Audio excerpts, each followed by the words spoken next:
বিসমিল্লাহির রহমানির রহিম।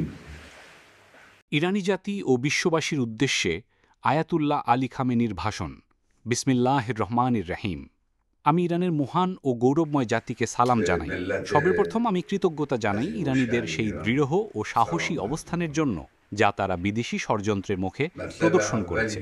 গাদিরের দিনে জাতির ওই ঐক্যবদ্ধ অবস্থান, জনসমাগম, জুমার নামাজে উপস্থিত এবং পরবর্তী মিছিলে অংশগ্রহণ সবাই প্রমাণ করে দিয়েছে ইরান কেবলমাত্র একটি জাতি নয়, বরং আত্মিক ও বুদ্ধিবৃত্তিক শক্তির এক প্রতিচ্ছবি।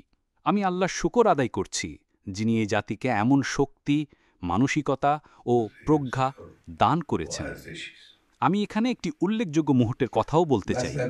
শত্রুর হামলার পর টিভি উপস্থাপন তাকবীর উচ্চারণ করে জাতির মনোভাব সারা বিশ্বের সামনে উপস্থাপন করেছেন। এটি ছিল ইতিহাসের এক গৌরবোজ্জ্বল মুহূর্ত। এখন দ্বিতীয় গুরুত্বপূর্ণ বিষয়টি হল, এই হামলা সরাসরি আমাদের ভূখণ্ডে ইসরায়েলি আগ্রাসন ঘটেছে এমন এক সময় যখন আমাদের কূটনৈতিকরা আমেরিকার সঙ্গে সরাসরি ও পরোক্ষভাবে আলোচনা চালাচ্ছিল।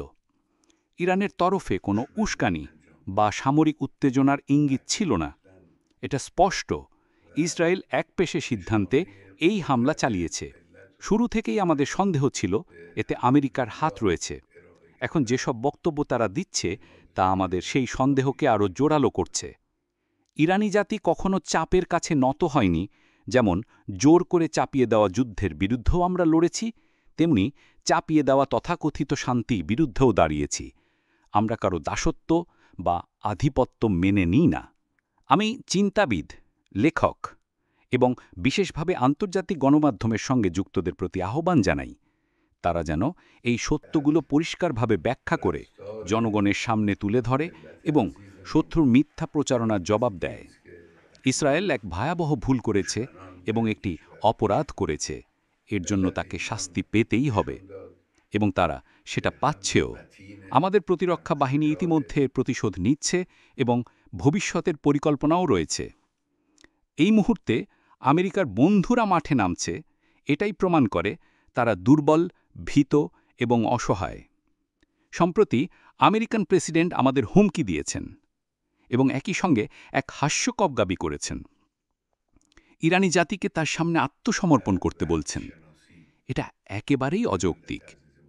ইরানি জাতি হুমকির সামনে ভয় পায় না, আমরা সেটা বারবার প্রমাণ করেছি। সেই আরবিতে বলা আয়াতের মতো, তোমরা দুঃখ করো না, হীন বল হইও না, তোমরাই বিজয়ী হবে যদি তোমরা মুমিন হও।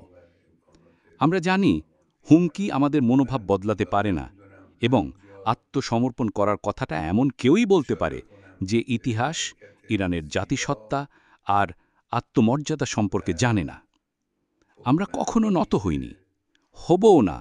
আমরা কারো দাস নই, হবও না।